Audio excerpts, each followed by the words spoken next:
Gostaria que você prestasse atenção nos detalhes desse texto e que você também pensasse que o princípio fundamental dessa parábola rege a nossa vida cristã.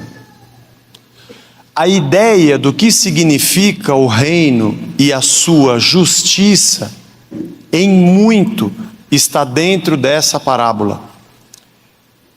Às vezes a gente lê com o entendimento ou com a nossa pressuposição enganada, mas vale a pena você, depois também durante a semana, tenha esse hábito, gaste um tempinho com cada uma dessas parábolas, releia, mastigue bastante e pense como tem sido o teu entendimento sobre o reino de Deus. Eu acho que essa série de estudos, ela é muito importante para a nossa missão como igreja. Ninguém consegue fazer missão se não compreender o reino. Até consegue fazer a missão. O problema é que a mensagem vai ficar comprometida. Porque a gente não prega apenas o bem. Nós pregamos o reino. Domingo passado foi um domingo bastante difícil. Eu comentei na reunião de líderes da igreja que a gente não é que a gente não se sente bem. Pregar sempre eu me sinto bem. Mas é que eu fico imaginando, não é fácil você pregar e dizer, nós todos somos pecadores, nós precisamos nos arrepender. Ninguém toma banho no domingo, pega os seus filhos, penteia o cabelo, passa gel, põe uma roupa bonita e vem para a igreja, para o caboclo subir aqui e ficar falando, você é um pecador, você tem que se arrepender. Mas eu também entendo, irmãos, que sem isso, sem a consciência de quem nós somos de verdade, sem compreender mesmo o que Cristo fez por nós na cruz e o tamanho do preço, a gente não consegue viver humildemente. Nós não conseguimos pregar a mensagem da cruz se ela de verdade não nos cobrir com a sua sombra e a sua graça. Então, vamos hoje então aos trabalhadores da vinha. Mateus 20, de 1 a 16. Porque o reino dos céus é semelhante a um dono de casa que saiu de madrugada para assalariar trabalhadores para a sua vinha. Ele tinha uma plantação de uvas e ele foi buscar gente para trabalhar para ele. Tendo ajustado com os trabalhadores a 1 denário por dia, falamos isso semana passada, 1 denário era mais ou menos o salário ajustado por 1 dia de trabalho de um trabalhador comum. Mandou-os para a vinha. Saindo pela 3ª hora, viu na praça outros que estavam desocupados e disse-lhes, ide vós também para a vinha, e vos darei o que for justo. Já era a 3ª hora. Vocês não pegaram o dia desde o começo, eu pago para vocês o que for justo. E eles foram. Tendo saído outra vez, perto da hora 6ª e da 9ª, 3 horas depois e 6 horas depois, procedeu da mesma forma, e saindo por volta da hora 1/10, ou a 11ª, encontrou outros que estavam desocupados e perguntou-lhes, por que estivestes aqui desocupados o dia todo? Responderam-lhe, porque ninguém nos contratou. Então lhes disse ele, ide também vós para a vinha.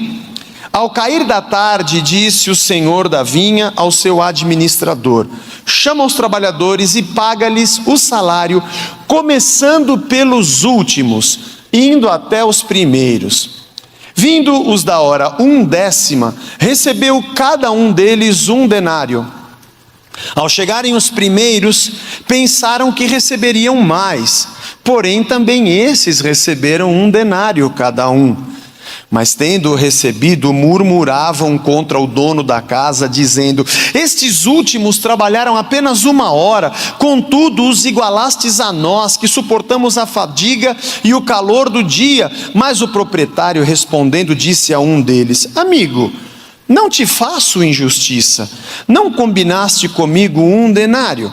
Toma o que é teu e vai-te, pois quero dar a esse último o tanto quanto a ti. Porventura não me é lícito fazer o que quero do que é meu? Ou são maus aos teus olhos porque sou bom? Assim os últimos serão primeiros, e os primeiros serão últimos, porque muitos são chamados, mas poucos escolhidos.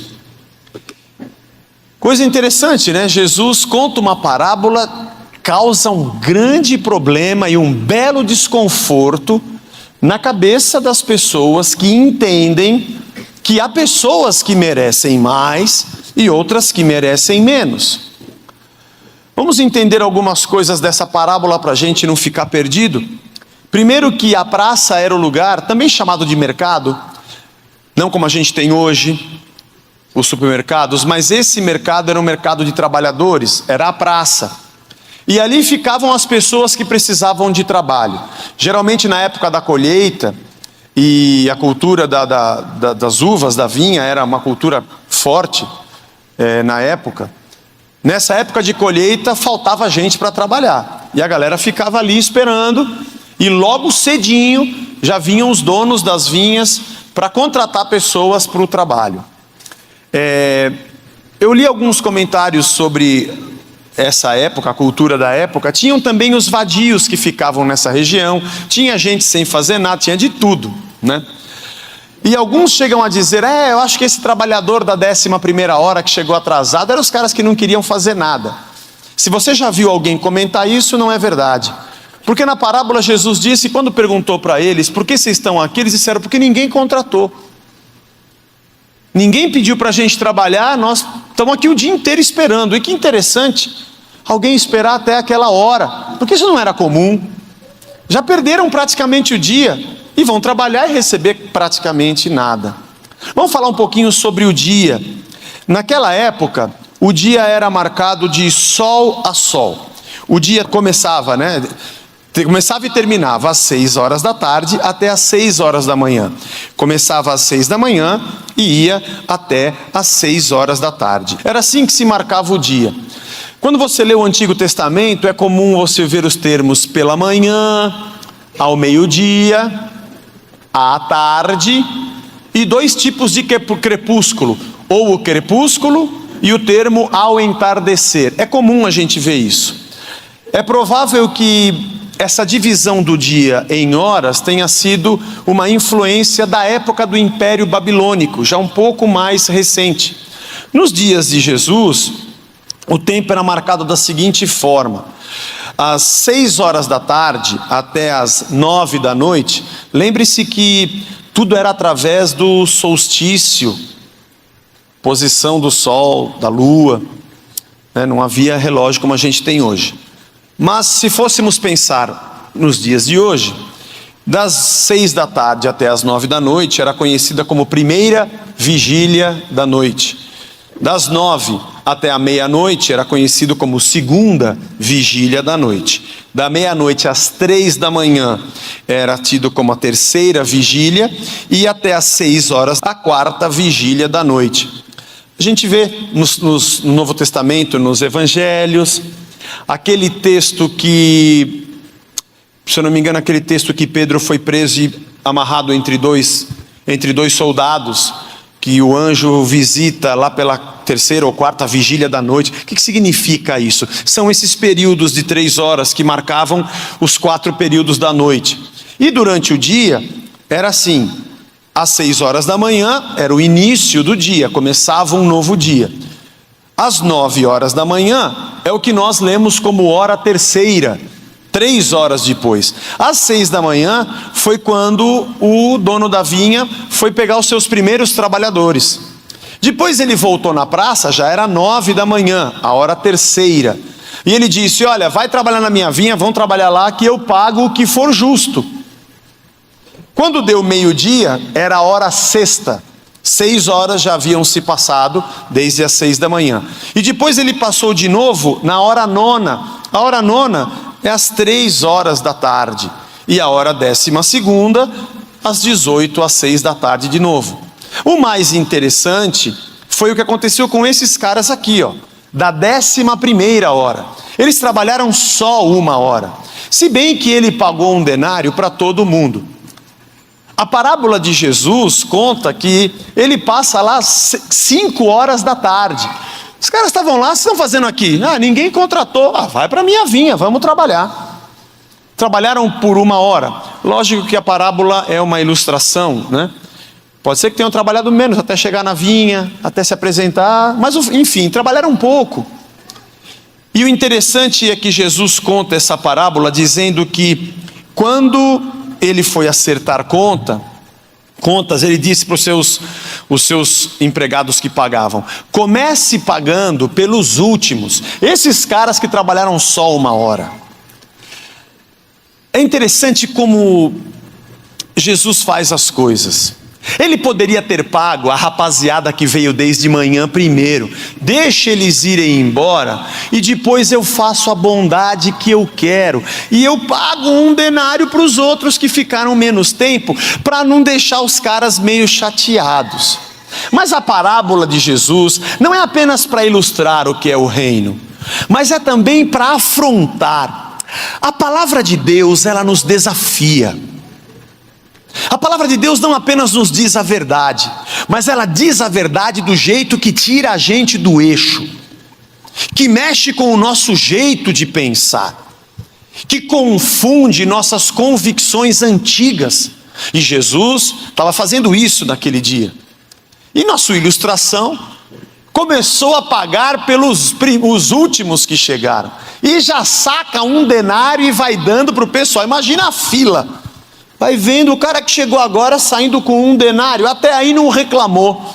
O outro que chegou meio-dia, o que chegou, vai vendo 3 da tarde, imaginando, quando eu chegar, com certeza vai pagar alguma coisa a mais, porque é justo, porque eu trabalhei o dia todo. E chega ali na hora, recebe 1 denário. 1 denário? Não é possível. Começaram a reclamar, tem alguma coisa errada. Eu trabalhei o dia inteiro, aquele cara trabalhou só 1 hora, o outro trabalhou meio-dia, como é que ele ganha igual a mim? Pera, o que eu combinei com você? Que você me daria 1 denário. Está aqui o seu denário. Quero perguntar a você que foi assalariado e é um trabalhador empregado aqui, se eu não posso fazer com o meu dinheiro o que eu quero, não é justo que eu faça o que eu quiser com o meu dinheiro, ou até nisso você vai querer mandar? É isso que o dono da vinha diz. E diz mais: é mal aos teus olhos que eu faça o bem. Quer dizer que quando você me vê fazendo o bem, você se sente mal, porque o bem que eu faço para você é injustiça. Jesus está mexendo com conceitos, Jesus está mexendo com a cabeça daquela gente, para dizer que o reino de Deus é diferente do reino que vocês vivem nessa terra. O reino de Deus tem uma outra maneira de se fazer as coisas. A perspectiva do reino não é essa que vocês têm. E obviamente, aquelas pessoas que ouviam e que ouviam as parábolas de Jesus, e dentre eles tinham religiosos, gente do povo, tinha de tudo.